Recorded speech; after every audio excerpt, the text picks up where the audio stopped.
My name is James Silver. I'm an author. I wrote a book called The Post-Pandemic Wine Market, A Practical Guide, and most recently, Chief Sales Officer at Wine Direct Fulfillment. Just prior to that, Managing Director for North America for the Bulgaroni Family Vineyards. Excellent. I'm going to hit all three tracks while we just talked about over the next hour. Let's start with the authorship, because that's a very unique thing right off the bat that I'll be able to work with. So what was the precipice for that book, and kind of when was the decision made to become an author? I've always wanted to write. I mean, I don't know if we're in it right now. I'll just get right into it. Oh, yeah, we're in it. Oh, yeah, we're in it. No, I found myself between positions, and I'm a busy little beaver, I guess, and just wanted to keep busy. But honestly, having a book's been rattling around in my head for years and years and years, and I just never thought that I would be something that I could produce something anyone would really want to read. And then I realized actually it's probably true that I did have something to say. I've been doing the various things in the wine business for 30 plus years, and decided like this is a great opportunity to just see what comes out. And I started writing, and I'm asked all the time, did you get AI to help you write it? And to be honest, yes and no. Yeah, it helped me with an outline. I told whatever prompt it wasn't even ChatGPT, I didn't have that. I said, here's what I want to write. Give me an outline. And it was helpful. It gave me like 14 chapters. It was entirely too much. So I edited from there and started writing on my own. So the words are mine. The structure was, I was helped out by AI to a certain extent. And what's interesting to me now is AI is part of my life now. It's part of my desktop all the time, but it wasn't then. And the distance of time, 1 year. I've gone from, not having it to having it every day in the space of a year. I know you live that. I think everyone's living it. Yeah, it is. And it's interesting the way you phrased your use of AI, because it's the same as myself. I use AI every day, all day. It's attached to my phone. It's attached, and it's not just attached as an app. Like I have it trained to constantly be reviewing the way that I communicate through text messages, through everything, because I want that muscle memory to be there so that it can be a representation and know what I want, but also it can also at the same time gather all the information from a wide aggregation standpoint. And then just like you just said, help me develop the framework successful. And I think the hardest thing, especially in a creative aspect, is we can all be creative as we want, whether it's writing or making music or building a business. But one thing creatively, when anybody goes into a creative mindset, you lose the logic and the analytical mindset. So I found that AI is able to give me that framework and keep the creativity grounded and structured, so I can focus all of my attention on the creativity and not worry about the framework. Great. No, I agree. It really is. It sits there like a helper. And that's what I think it really should be. It's not supposed to replace you or anyone else necessarily. It's your helper. And for me, this is not a commercial, but for me, one of the most useful tools I have is Grammarly, because it's constantly fixing mistakes as I type them. Mm-hmm. And what a time saver. It makes me look 20 times smarter than I am. And that it's really, whether I'm writing a LinkedIn post or a Substack thing or anything on an email, it's sitting there fixing my mistakes. And it looks, people say, oh, I can tell it's AI because everything is perfect. Yeah. I get that so much, where everybody will be like, I didn't respond to your email because it was too good. It must have been AI. I'm like, guys, I went to college for corporate communications and public relations. I literally would write press releases all day long. I've always written amazing emails. Now you're going to judge me? No, I even put as the subtitle of one of my Substack pieces, I noted that I was a human user of the M dash. Yeah, I love the M dash. I've always used the M dash. Thank you for finally saying that. That's what people say to me, and I'm going back and screenshotting now years ago to be like, guys, I've been dashing harder than you guys ever, but I was dashing before you guys were commas and semicolons. Honestly, the M dash really is conversational. It helps because that's the way people speak.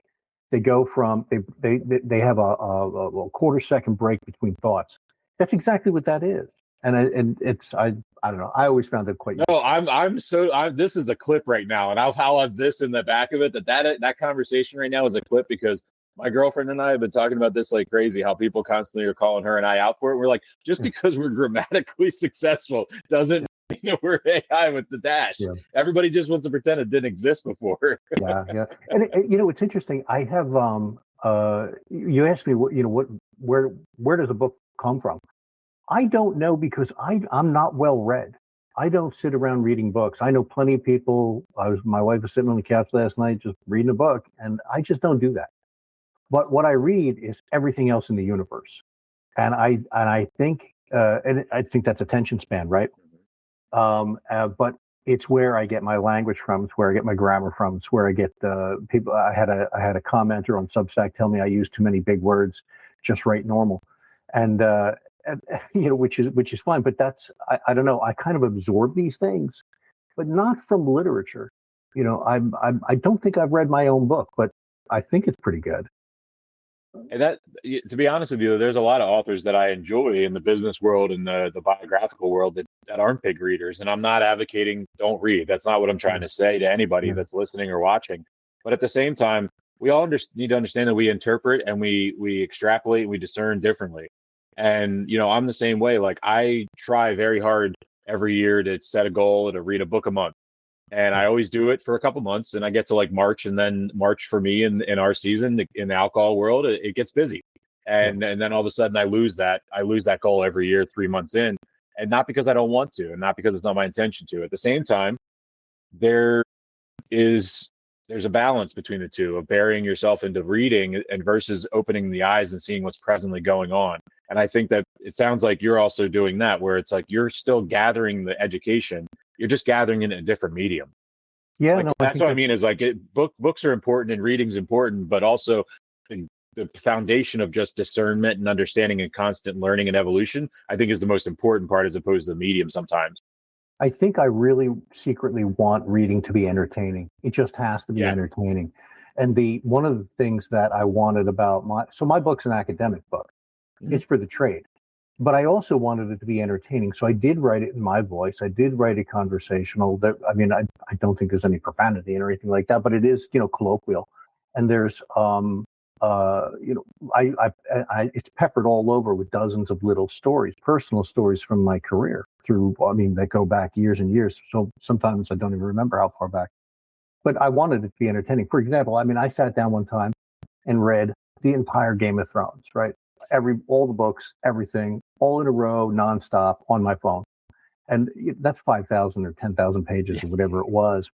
And I was so annoyed when I was done that I said, what's the biggest book I can find that would keep me entertained like that? And I read the unabridged Les Miserables, uh, you know, from start to finish. I haven't read a book since. I mean, it's, not like that. I guess I binged, and reading. Yeah, no, you definitely you hyper fixated and went into it, but it's one of those things where it's important. And I already can tell, like, I didn't know about the book prior. Like I said, I don't do a research intentionally, but I pulled it up on the screen just now while you were talking. And first Mm. off, I want to say, love the cover. Oh, And that's I want to say that is like crucial for me. Like, so perfect job. well. You can give Brian Amelli, my publisher, credit for that. I wanted it to. I forget what book I was trying to copy. But he didn't like it at all. He goes, "How about this one?" And I said, "Oh, that's perfect. Let's just do It, that." And he it did it is by hand. beautiful. Yeah. It is beautiful. Now, when somebody orders online, is it at an online shipping place, or is that you packing and shipping those orders? Oh no, no. If you buy it from Brian's publishing house, the Board and Bench, I'm sure they pack it up Mhm. themselves. I'm really not sure. But this is available on Amazon too. Perfect. Um, And do you sell and it on a website as well, or just on those two platforms? no, just those two Okay. platforms. Yeah, I mean, I got to be honest. My approach to writing a book was, I certainly didn't think I was going to make any money at it, and I haven't. I assure you. It was this was for me. I did it for me because I had so much stuff rattling around in my head that I wanted to organize and just say, "Hey, look, I've been out here selling wine, hundreds of millions of dollars worth of wine over 30 years, and I just want to tell you about it." And I think here's what we can, here's maybe this is helpful because and really, the book is interesting because I tell you all the bad stuff too. and tell you all the stuff that failed. And that, I think that's helpful, really, really helpful to tell you. Well, I've been told a number of times by different people that one of my little side snippets in gray boxes where I tell you the story is about a failure that I had 6 years ago or something like that. A store that was opened. It was too far off the corner, but I insisted this was going to work. This is going to work. It didn't work, and I said why. And but I think that's helpful. That kind of stuff. It is, and that's the theme of everything we do here. I have another show called The Leaders Arena, and we go through all the grit and resilience and the roller coasters. And not sure how much content you had gotten before, but I'm very open about. I started this business 17 years ago. I started in the alcohol space, specifically in beer. Mhm. I got to start this business in 2008, and then ride the craft beer wave from 2008 all the way up to 2020. I traveled around the country, working with breweries around the country, setting up distribution in the Mid-Atlantic region of Pennsylvania. With that, it became hard. It was at different times that it was hard to run this business. And I'm a solo entrepreneur and solopreneur, so I don't have a support team or anything like that. So there was times where I was dead broke. And I don't mean dead broke with a savings account. I mean dead broke, losing the house, the whole thing, Mhm. multiple times over the past 17 years. And I'm open about it, not from a victimhood standpoint. I'm going to open about it in the sense of exactly what you're talking about, but in another way too, which is you just keep going though. You don't keep doing the same thing the same way when it didn't work, but you tweak it just a little bit, but your momentum still needs to move forward. Because of that failure, you didn't run away from the industry in embarrassment because you were wrong. You figured out what you did wrong and you dug in and you learned from that mistake. That's what I want everybody to take from every episode of this. And I appreciate you being vulnerable and sharing that. Oh, it's perfectly fine. I mean, it's important. It's important to hear. I mean, you've got to know everyone. I mean, you can't. I know we live in a time where shame has left the conversation, but it's not something to be ashamed of. It's something that, like, look, I've probably tried things that other people wouldn't have, and that's good. I think that's Yep. take. Let me ask you though, if you don't mind, because I'm originally from Philadelphia Oh, area. nice. I am as well. I was born in Yeah. Bucks County, went to Drexel. Yeah, no, I want to. So did my wife. I wanted to ask you what were you doing in the Pennsylvania area? What businesses? What I recognize? Yeah, so in Pennsylvania, I worked. I started out with a Riglio beverage, which is one of the Oh yeah, of larger Miller Coors wholesalers there. That's how I course. started there right out of high school. I started in breakage. I was in the room in the back, and when the trucks would come back with the broken cases, I would clean them, fix them, send them out. That way, everybody in the audience understands what that is. So literally, it's the next step to the janitor and the maintenance man, and that's how I started in the industry. And then all of a sudden, just started moving my way through and worked my way up through there, and then within a couple of years was the vice president of Ace Distributing in York, Pennsylvania. Oh yeah, And sure. when I was the vice president there, I ran their craft beer division. Through this business, it was an exclusive contract where they brought me in as a contractor to open the new division and expand their territory. So I managed mergers and acquisitions of different brands as well as a couple different businesses over the course of my time there. Well, these are great. These are great names. I mean, I haven't heard them in a long time. I haven't been back in Philadelphia in many years, many years. Yeah, some of But the brand stuff we did was bringing Deschutes into Pennsylvania oh, and sure. New Belgium Brewing Company out of Fort Collins, Colorado, and Mhm. about 30. In the course of the time, there was about 36 different brands we brought into Pennsylvania. Yeah, I remember. This is a funny story. Not funny, but it's mercifully brief. I remember I was the sommelier at the Philadelphia Four Seasons Hotel. That was one of Um, my accounts when of I course, worked for Riglio. I think that was everybody's account. We were the Four Seasons at the time. This is in the '90s, early '90s, but mid '90s, uh, was the biggest account for wine anywhere in the state of Pennsylvania. Yeah. We bought millions of dollars, beer too. And I was approached by, and I'm in my 20s or something, and I was approached by a guy that said, "Hey, do you want to go into the beer business instead of wine? It's really happening right now." And I said, "What is it?" And he said, "It's a little bit of a startup right now, but I think you'll really rise quick. It's called Sam Adams."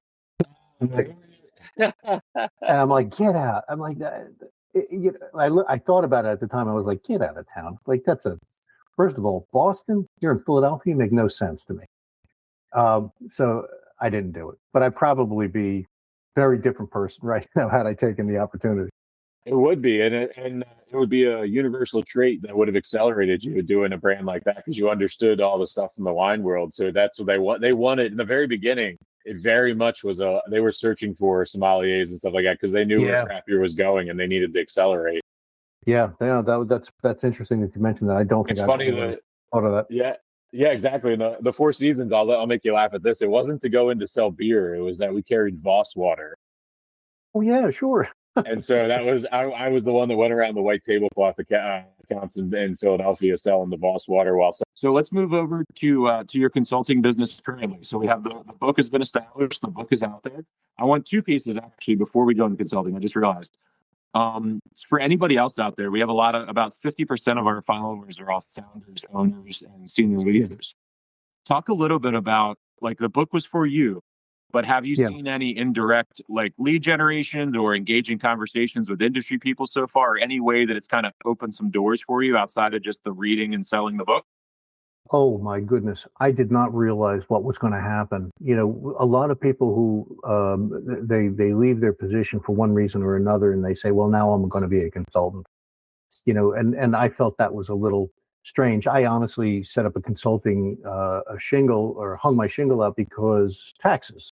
You know, but after the book came out, I've been approached a lot, and not by like, oh, this winery really needs help, although that's happened too, but by companies that are tangential or ancillary to the wine business. Second, for example. Tourism companies. I was asked to join the board of advisors on a tourism company, but also fulfillment companies because of my recent position with Wine Direct, which is a shipping and fulfillment company, and even a tech company uh, who dabbles in this realm and just wants information. So that kind of attention that comes from publishing a book and getting out there. And to be quite honest, even though this is only my second podcast that I've ever been on. The first podcast had my phone, not my phone, but my email ringing off the hook, and that was great. I mean, that is great, and I'm wondering what my next 10 years is going to look like, and it's going to be awfully different than my last 10 years. And if I actually wrote and well, I should say, if I actually finished my second book, that would be a huge big deal. So I think because I think I think I can carve out a place in that. I don't know what if you call it influencers. I'm not an influencer, but like thinkers. Mm-hmm.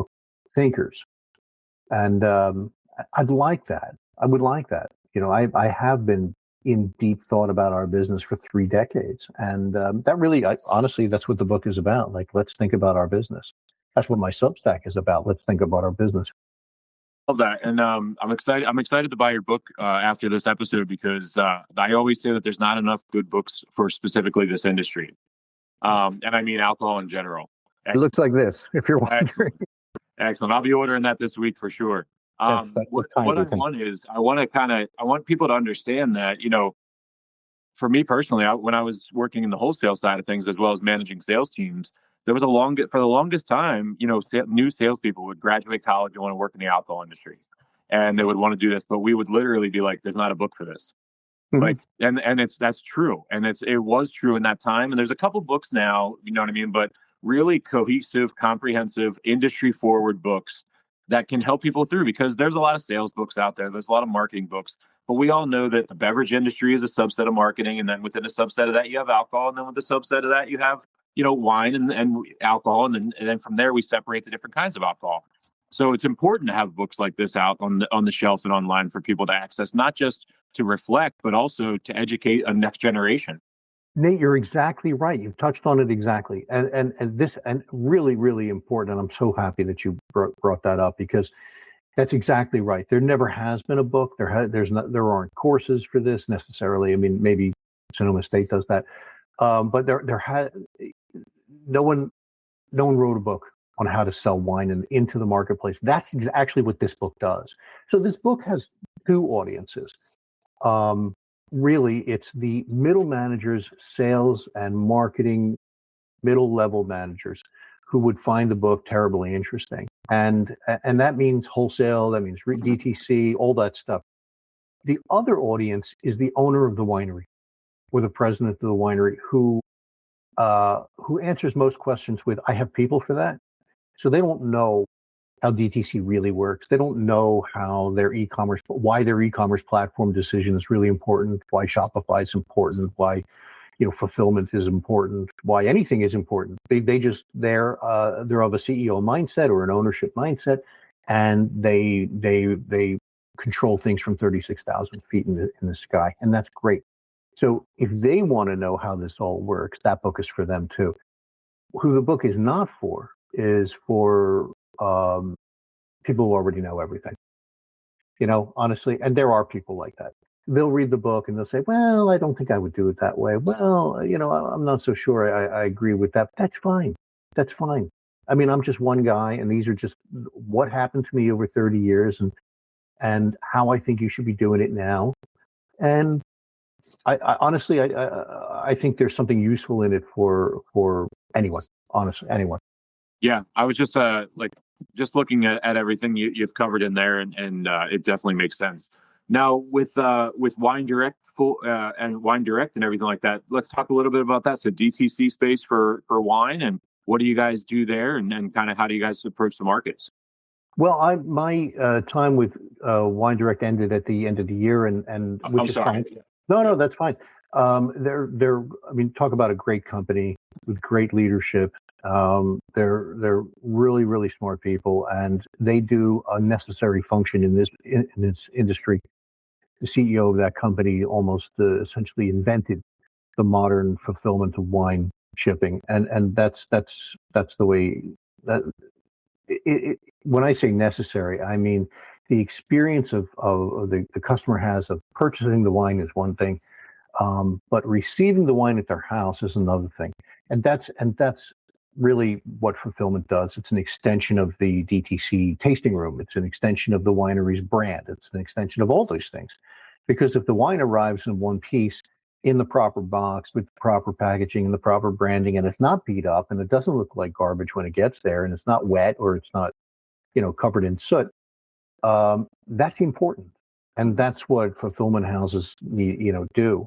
Of course, once it gets into the hands of FedEx or UPS, you don't really know what's going to happen, but you can try and you can track. And there's a lot of technology these days that really wasn't there just a few years ago, especially for tracking and getting a text message where is my package, that sort of thing.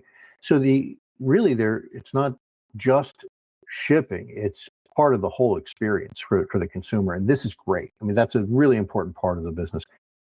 In addition to that, you've got the e-commerce platforms like Orderport and WineHub and Commerce7, who are making it easier for the consumer to purchase wine and enjoy and receive the experience the winery is hoping to get to the customer as well. And so a lot of these things seem very, very technical. They are very technical, but they are part and parcel to the overall consumer experience. Yeah.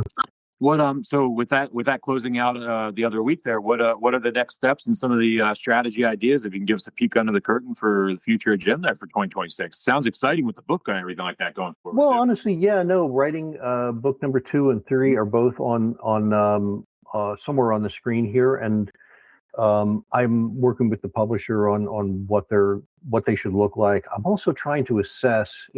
Things are changing very rapidly. 2025 was a really interesting year. 2026 is going to be a really interesting year. And I'm trying to assess what's important to write about. I just, I can't sit back and just write a dry academic treatise on, DTC marketing techniques. It's just nobody cares. It has to be something really, to me, it has to be meaningful. It has to actually address issues that are important to the wine business today. So I'm working on those kinds of things. I also joined the board, and I'm keeping myself, busy that way. And Nice. certainly, I'll end up in another situation soon, I'm sure.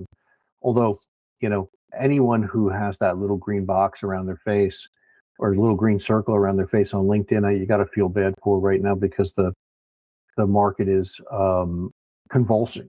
It's the whole alcohol industry is in a convulsion, and it's not their fault. It's at all. I mean, this is really. I think the expectation. Sorry, I'm riffing a little bit here, but No, keep going, keep going. yeah, the expectations that the business has on consumers is just unreasonable. That we're just going to keep drinking and drinking and drinking our faces off, like, oh, the worse the news gets, the more we're going to keep drinking. That's not what's happening. People's reaction to bad news on the screen every day has been to get healthier. Good, fine. What's wrong with that? But if we can right size, to use good technology tech term, we can right size our business to meet the consumers where they are, and not be unreasonably wishing for 22-year-olds to pick up a wine glass. I mean, that's just not going to happen. Um, if we can right size our business expectations, we're going to be better off. And really, we're not talking about right sizing as much as we're talking about right sizing the business, the production, the vineyards, all these things.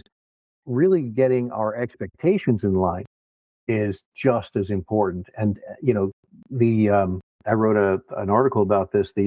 Our expectation of growth and growth and growth and more growth for these companies, and then if you don't grow, you're a failure. Just doesn't. I mean, look out the window.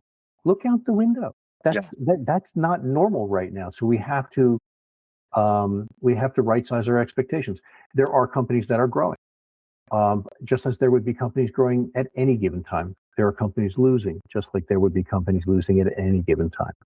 So, I bristle when somebody says, "Yeah, but that company's growing 18%." Okay, I've had a very interesting view on our wine business, Napa and Sonoma in particular, Paso Robles, when I was at my previous position, and I could see where people's business was. And I would never say anything, but I can tell you that there was a lot of red. There was some green, but there was more red than green. There just is. And so I think we'll get it straightened out. And I think AI is going to play an important part in how we communicate and what we do. And I think I think so long as we don't lose the spirit of it, as long as we don't lose the convivial nature of alcohol, beverage enjoyment, and the spirit of it, then we should be okay. It's going to take a couple of years. Yeah, exactly. It's 27 when the Farm Bill passed in 2018 for the hemp beverage area and stuff like that, for hemp and marijuana. I saw the writing on the wall at that point that the consumer was going to be distracted off alcohol, and where you could see a comparable type of product. So we started adding those into. I went and got certified in the marijuana industry and all kinds of stuff, and I started adding that in the portfolio. So I have alcohol in the portfolio at various points. I've had wine, beer, RTD, spirits, non-alcoholic beers and cocktails, all the way through to botanical teas, functional mushroom beverages, and now hemp beverages. I bring that up because I'm going to say this, and it probably is going to upset a lot of people in the alcohol industry with their druthers of what's going on right now. But I feel like a lot of people haven't been in business without growth in a while, so they forget that they actually realizing that they don't like business, because this is business. Like, I've been in business by myself for 17 years. It's peaks and valleys. And sitting and complaining and yelling to the rooftop doesn't mean anything. Adaptability and authenticity and transparency is what happens. And here's the problem with that in the alcohol industry, I'm going to call it right now, is transparency on labeling. And one thing the hemp beverage industry is doing right now that's going to start converting consumers for expectations to the other industries is the hemp beverages have nutrition facts as if it's an FDA canned soda. They have all the ingredients. They have a QR code that you scan and shows you all the lab tested bacteria to make sure there's nothing inside, literally to the metallic infusions that could occur inside the liquid. And where I see that growth of that industry and the transparency of that packaging is going to filter across to all beverages, because the consumer, it's not that the consumer's leaning towards hemp sometimes. Sometimes they're just leaning towards cleaner products. And it's not overall.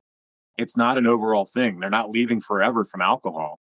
But we have to understand that they're including a bolt-on now to their lives. And that bolt-on is exactly what you just said. We're not going to continue to grow the volume of fluids that we consume every day and every month. So if we're going to bring in a new category into our lives, it's going to replace something else in some capacity or proportion. Yeah, wine clubs, for example, have always been zero sum.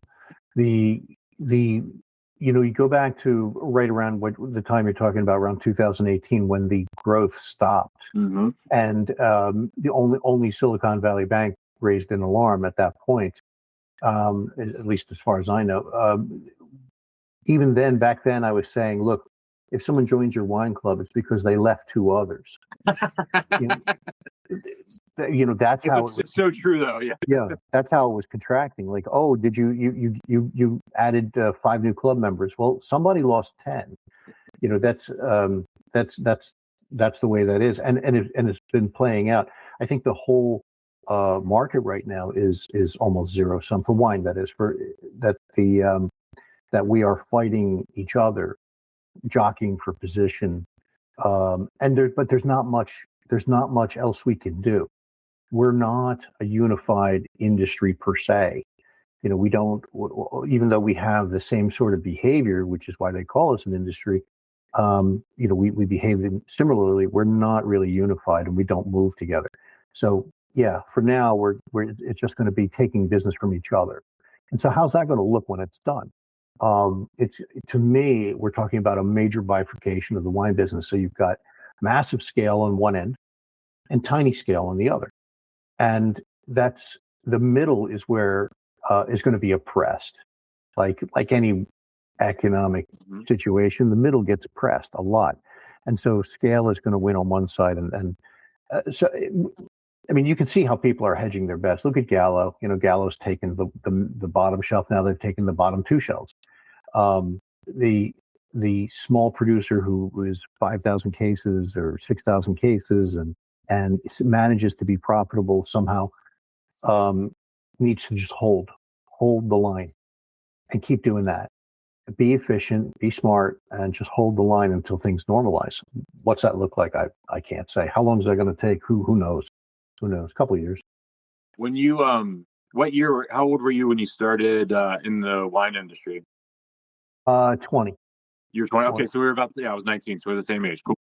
When you were in the 20s, it was the coolest job in the world and all this stuff. Yeah, all this stuff. But did you envision the level in which you are now? And I don't mean this egotistically. I mean the knowledge level and the framework understanding of the system of what is the wine industry. That's a great question, because I used to think that having more and more wine knowledge, like being able to, walk blindfolded from Merceau to Volnay, and that would be important. Like knowing every grape variety on earth, like that was important. Boy, that was wrong. The same thing. that was wrong. If I had it to do over again, I think I would have taken some more business classes, because that's sometime around, I don't know, late 90s, early 2000s. I realized that I better know the difference between an income statement and a balance sheet. And at that point, I said, well, I had to divorce myself from the romantic side of the wine business. It never left me, but I can't mess around with that. And I have to study business. And so I took over wineries beginning around 2002. And so that's like, well, I don't know, 20 some years ago. And that's when this started to form in my head, like how wine matters in a business sense. And I wrote an article not too long ago that I said, it was titled "The Problem with the Wine Business is Business," and it has to do with managing the expectations of business. Business expects growth, among other things. And there's a reason why there's no accounting software written for the wine business. It's too small. And it wasn't until recently that QuickBooks didn't even understand multiple warehouses until not too long ago. And manage a small winery with NetSuite, for example. I mean, NetSuite costs $100,000 a year to run. There's no business isn't made for the wine business. And what business on earth takes a product from an agricultural product, a bud, to grapes, to crush, to the barrel, to the élevage, to this and that, and all the inputs that go into a bottle, then to the consumer, into the regulation pool, and it comes out the other side 3.5 years later? What kind of business? That's the dumbest business I've ever heard. and it's remarkable. I mean, there's no business like that. It takes it takes 3.5 years to make a bottle of Cabernet, proper bottle of Cabernet, and sell it is outrageous. But there's no business. So why would we expect the wine business to conform with our modern idea of business? And the only place that really truly works is when you have a massive scale. When you have a really big scale, then market forces take over. They really do. Yeah, it's the hardest thing to describe to people sometimes when, I work with startups almost exclusively. And it's just because it's a place that I found is a place of comfort. I enjoy the chaos. I enjoy the pressure. Yeah. I enjoy tight budgets and being resourceful. It's a fun creative outlet for me. While also it's serious in the sense that I understand it. I understand the seriousness of every dollar needing to have as fast as possible because there's not major investors in, especially in the hemp beverage space. I work with those clients because there are not financial institutions or investors that are running to it because of all the regulatory stuff. So what I'm saying to that is, it is the biggest challenge to run a business properly, to have the proper data, to have the proper CRMs, to have the proper reporting systems that cost most times minimum like you said, $100,000, while also not having the cash flow to do that. So it's that cart before the horse of scale, that most uncomfortable place of how do we get to there without the tools and resources of getting there. And I think that's where a lot of people give up. And I say that because I've read their call notes, I've read their strategy, and it's an attempt, but it's a disjointed attempt and it's not cohesive. And that's the problem, is the technology makes the cohesiveness, but the technology sometimes is unattainable. Yeah, no, I think the wine business needs to be grateful for all the millionaires and billionaires who have put money into it, seeking a different kind of lifestyle or a diversification of their footprint, right? And we need to be grateful for that, because otherwise, if that hadn't happened, the American wine business would look like Portugal's wine business. It would be much less important. But because we've managed to build a lifestyle around it, and because people are willing to lose money, lots of money, on the wine business, we can enjoy wine the way it is right now, which is a remarkably clean, brilliant product, packaged like jewelry and shipped all over the country, made available anywhere you want it. It's a stunning thing that we've done. We don't give ourselves enough credit for actually creating such a beautiful business. But really, the credit belongs to all those people who lost money along the way, which is a lot. And even people who really pioneered the business have taken it on the chin. Look at Robert Mondavi. I mean, we all know Robert Mondavi's whole story, and the story is phenomenal, especially beginning in 1966, which is for him in the middle of his story. And the fact that he could start a winery when he's 52 years old and make it the most famous wine name on earth is an extraordinary achievement. But then, where is it today? And it's really, really hard to put your finger on where's the Mondavi name today. Even though the sons are geniuses and doing extremely well, it's a shame where this whole thing has gone. It's also in all industries we're seeing that is that evolution, and whether it's a brand that sells and then the culture changes and the brand actually changes, or the kids either want to take it over and do a good job, they don't want anything to do with it, or they drive it into the ground because of their egos. And it's one of those, there's like three paths on that one. And it scares me in some ways, because some of these great, and this is actually part of Main Street America too, some of these great brands and great businesses that exist that don't have the succession planning in place, really, it puts industries at jeopardy. And it's not their fault. It's not their fault that the kids don't want to take it over, or, the finances aren't there to make it a valuable asset to sell. But at the same time, it's concerning because of the volume in which it's about to be a wave that in the next 5 to 10 years that I don't think a lot of people are talking about, is people retiring, burnout, et cetera, et cetera. This comes back to my point about business in general. Yeah. I mean, the expectations that a young person, and by young I mean in their 30s or 40s today, whose parents started a winery because they bought the land in 1968 or they bought the land in 1972, in Napa, and now they're not quite liquid, but they've got that land wealth, which is extraordinary.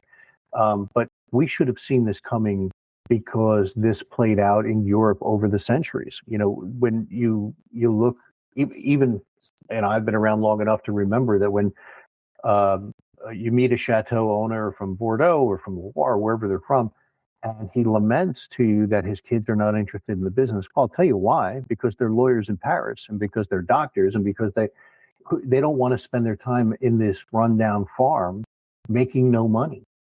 For what? For wine? I can buy wine. I don't need to make wine. So we should have seen that coming a long time ago, that the succession was going to be fractured by people's expectations of what that is.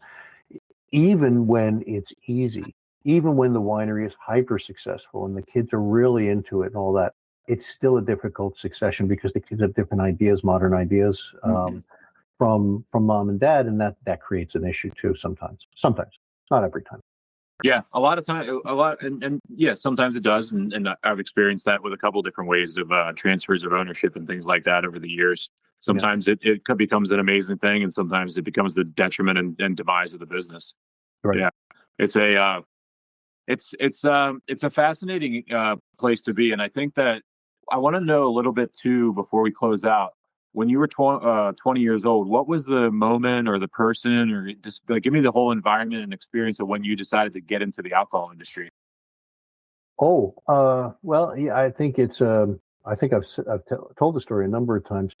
My mother is a very good cook. And we used to watch Julia Child when I was a kid, and got an appreciation for those finer things. And so being unsuccessful in my accounting career or my stockbrokering career in college, I made a turn towards culinary, and I went to culinary school and studied in France. Part of the field trip we took in France, I was at La Varenne in Dijon. We drove up to the Clos Vougeot in Burgundy, and I think I was 19 years old or so. And we had been out drinking at a bar the night before, and kind of hungover, but class started at 5:45 a.m. And there I was, looking pretty peaked, I guess. And somebody at the Clos Vougeot took pity on me and gave me a watered down glass of wine and 2 aspirins and a piece of cheese, and said, "Here, take these, eat this, drink this, and you'll be fine." They were right. I was fine. But honestly, being in that place with the stained glass and the remarkable vineyards all around, and the history, 1,000 years of history, the wine was so good that it just became a part of me, and it never left me. Even when I got back to Philly and started cooking in kitchens, that only lasted a few months. I went straight to the front of the house to figure out what to do in the wine business. And it's been, I don't know, that was 38 years ago. That's awesome. Yeah. That is, I love when something like that happens to somebody, like in that experience. It wasn't, oh, my dad told me to do it and it worked out and I liked it. Like it was the universe was putting you there. The universe gave you that experience. Yeah. No, our family, we didn't even drink. Oh, even better. Well, hey, Jim, I really thank you for taking the time. And most importantly, I thank you for taking the courage of hopping on a podcast without any questions, without any script or anything like that, and no prep. I try to tell people we didn't go out to dinner earlier. We didn't have breakfast today. We've never met. We've never shaken hands, never looked each other in the eye, and other than through a screen. And I want to tell you that means a lot to me. And it means not only for the format of the show, but also for hope of the types of people that are out there in this world. And I know we get overwhelmed with a lot of the negativity in this world, but I hope that people's key takeaway is that there are good people out here, and there's great people that want to connect and want to do good in this world. So I really appreciate it, Jim. Is there anything you want to, as we're closing out, if you want to plug or send anybody, if you want to maybe one more plug on the book and where to find it and everything? Yeah, no, if you don't mind, the post-pandemic wine market, you got to go to the book section of Amazon in order to find it. But if you live here in Napa, where I am, you can buy it at a local bookstore, and that's even better. It's It was fun to write. I hope you enjoy it. It really is for people who want to apply this trade and maybe are a little confused about what the future brings. It's not I kind of age-proofed the book a little bit so that it would last and be useful for a long period of time. And I think it will be. And maybe the second edition will come out in a couple of years and update it a bit. But no, thank you for the opportunity to plug that again. This has been a lot of fun. It's funny. I said this is the second podcast I've ever been on. The first podcast, I was sent the questions in advance, just as notes. They weren't trying to script anything. And but I forgot to read them. So I did the same exact thing. I just got on and I started talking. I think when you love something, and I love wine, and I love the wine business, and I love talking about this, it's not hard to talk about. It just isn't. And when you have a cool host like yourself who actually understands what they're hearing, that makes it easier. So I appreciate this a lot. No, I thank you, Jim. I've interviewed about 280 founders and CEOs and things like that so far. And I've had a lot of people that got upset because there was no questions in advance. And I'm always very blunt to people. And I tell people exactly what you just said. If you're passionate about what you do and you know your shit, you can hop on. Yep. Glad to do it. Well, I hope you'll have me back again sometime. Oh, I absolutely will. We're going to start doing some roundtable stuff where we're going to bring two different guests in and do some roundtable topics type stuff. So I'm definitely going to bring you in for that. And I wanted to, even though it's only your second podcast, Jim, you talk to me like you've done a couple hundred as well. So full confidence going forward with any other podcast you're going on. And two things I want to tell everybody. I'm definitely buying Post-Pandemic Wine Market later this week. So I hope you guys do as well, especially if you're in the industry. There are not enough books like this. So this is a treasure gem that everybody should definitely have. I'm looking forward to checking that out. And then secondly, I'll talk to you off camera and maybe we can help you get some book distribution on the East Coast to some of these wineries and gift shops and stuff like that out here. That'd be great. Thanks so much. Awesome. Excellent, Jim. Well, hey, you have a good rest of your day. And thank you again so much. I really appreciate it. You too. All right, take care.